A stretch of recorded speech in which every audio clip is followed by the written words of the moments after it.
नहीं, बताओ आप। लेकिन आरसीएम में स्टार रूबी करोड़पति वैसे नहीं बनाया जाता, वो वहां से घिसट घिसट के रगड़े खा खा के यहाँ पे आगे बढ़ता है। वो प्रैक्टिकल स्टोरी।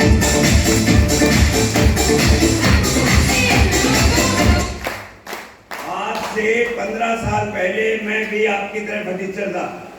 मैं भी विश्वास नहीं करता था, अरे ये तो फंसाने वाला है। लेकिन ज्वाइन होने के बाद उस व्यक्ति ने एक बहुत बड़ी मेहरबानी की कि उन्होंने मेरे को एक मीटिंग में लेके गए। इसीलिए बार बार कहा जाता है कि सेमिनार में आओ। जैसा नो वहां पे जाके पहली बार मुझे अमीर बनने का फार्मूला मिला। जानना चाहते हैं? अमीर बनने का वो सिद्धांत आज भी है, और जब तक सृष्टि रहेगी तब तक वो सिद्धांत रहेगा। वहां पे बताया गया, जो व्यक्ति मेन लीडर था, कि यदि आपको अमीर बनना है तो एक अमीर व्यक्ति हुआ है दुनिया का सबसे पहले, उसका नाम है जयपाल गेट्टी। 28 साल की उम्र में वो अरबपति बना था। उन्होंने एक फार्मूला दिया है दुनिया को, यदि कोई भी व्यक्ति अमीर बनना चाहता है तो उसे 4 काम करने पड़ेंगे। तैयार है सुनने के लिए? यस। पहला काम, यदि अमीर बनना है तो खुद का बिजनेस होना चाहिए।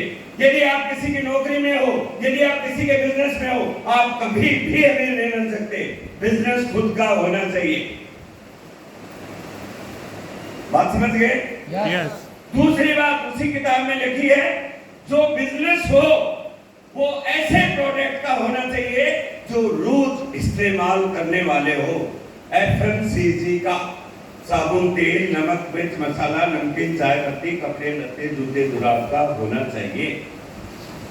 ऐसा बिजनेस होना चाहिए, दुनिया बंद हो जाए, ट्रेन बंद हो जाए, प्लेन बंद हो जाए, फैक्ट्री बंद हो जाए, होटल बंद हो जाए, लेकिन वो बिजनेस बंद नहीं हो। जैसे आरसीएम कोरोना के टाइम चल रहा था, दुनिया सारी बंद थी।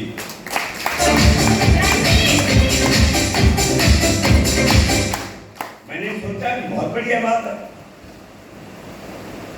आप सही बिजनेस में हो या नहीं चेक करो। यस। तीसरी बात बताई थी, यदि अमीर बनना है तो आपका बिजनेस बहुआयामी होना चाहिए। एक जगह नहीं होना चाहिए, केवल भरतपुर में नहीं होना चाहिए। बारिश होगी, बाढ़ आ गई तो भरतपुर डूब सकता है, लेकिन पूरे भारत में रहे। भरतपुर में नहीं चलेगा तो गुड़गांव में चलेगा, गुड़गांव में नहीं चलेगा तो लखनऊ में चलेगा। हिंदुस्तान के हर जगह होना चाहिए। आरसीएम में 11,000 पिकअप सेंटर हैं, कश्मीर से कन्याकुमारी तक।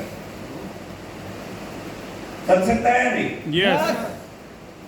आपका बिजनेस बहुआयामी होना चाहिए, पूरे भारत में होना चाहिए, पूरे विश्व में होना चाहिए। और चौथी बात बताई, ये अमीर बनना है तो आपका धंधा आप पर 1% और दूसरों पे 99% निर्भर होना चाहिए। अब जरा सोच के देखो, मैं नौकरी करने वाला था, मैंने सोचा यार 100% तो मेरे पे ही निर्भर है। यदि मैं गया तो धंधा खत्म। ये सब नो। यदि मैं नौकरी में नहीं गया तो धंधा खत्म, पैसे कहां से आएंगे? लेकिन आज से मैं देखी, मैंने सामान खरीदा, सामान अच्छा लगा, दिनेश जी को बताया। दिनेश जी बोले बहुत अच्छा है सर, ये तो बहुत अच्छा साबुन है, ये तो बहुत अच्छी चाय है, ये तो बहुत अच्छा नमक है, ये तो बहुत अच्छी नमकीन है, ये तो बहुत अच्छी टूथपेस्ट है। मैं बोला ऐसे लोगों को बताओ, 1 से 2 हो गए, 2 से 4 हो गए। आज मेरे ग्रुप में जुड़ने को तो 2 लाख लोग जुड़े हैं, लेकिन पिछले महीने 30,000 लोगों ने सामान खरीदा है।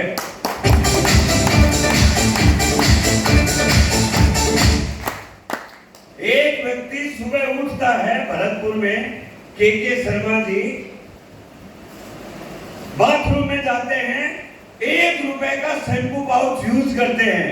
सुबह उठते ही 30,000 लोग 30,000 का धंधा कर देते हैं एक शैम्पू पाउच से।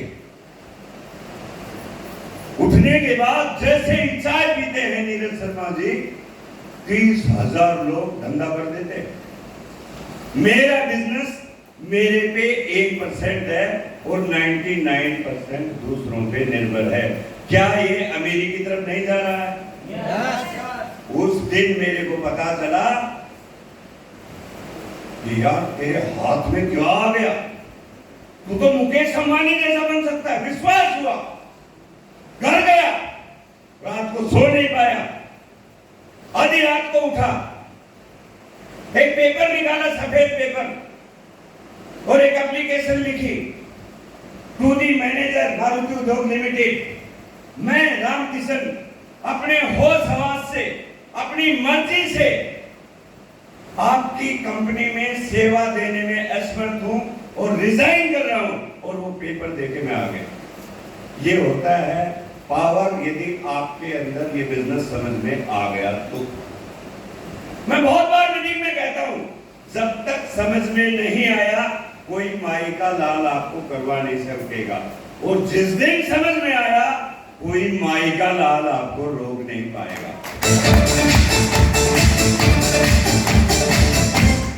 लोगों को 5-5 साल हो गए, 6-6 साल हो गए, 10-10 साल हो गए, और फिर डर रहे हैं चलेगा नहीं चलेगा।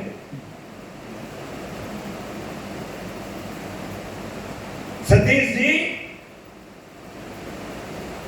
मैं इस बिजनेस में 1 साल पुराना था। मेरा सिंह जी, सुरेश जी, मैं इस बिजनेस में 1 साल पुराना था। कोई लेवल नहीं था, मेरा कोई पिन नहीं थी। आगरा में एक ऑडिटोरियम में सूर सदन ऑडिटोरियम में मेरी अपलाइन बीके सिंह जी, वो जॉब करते थे, मैं भी जॉब करता था। एक ग्रुप में बताया गया कि जो बीसी छाबड़ा जी का प्रोग्राम एलडीपी अटेंड कर लेता है वो इस बिजनेस में पक्का कामयाब हो जाता है। शनिवार का दिन था, कंपनी में पर्सनल मैनेजर था, जापान से टीम आई हुई थी, छुट्टी मिलने की कोई संभावना नहीं थी। मैंने कसम खाई कि मुझे जाना है। क्यों? मुझे तो अमीर बनना है, मैंने सुन लिया था। मैंने अपने अपलाइन को बोला कि भाई चलो हम चलते हैं दोनों। शनिवार का दिन ताज एक्सप्रेस से हम आगरा आए। आगरा आने के बाद उस दिन वर्किंग आवर होने के कारण नौकरी वाले कम लोग थे, वैसे तो बहुत भीड़ थी। बीसी छावड़ा जी ने पूछा कितने लोग ऐसे जो नौकरी करते हैं? 300 में से 40 आदमी खड़े हुए, मैं दिख रहा हूं। उन्होंने बोला जो लोग आरसीएम के लिए नौकरी छोड़ सकते हैं वो खड़े रहे, बाकी बैठ जाए। 39 लोग बैठ गए। जगमोहन जी, मेरी अपलाइन जो मुझे लेके आई थी, वो मेरे को बोला ऐसे कर रहा, तू भी बैठ। अरे भाई, ये रामकिशन उस दिन खड़ा था, इसलिए आज भी स्टार रूबी के रूप में खड़ा है।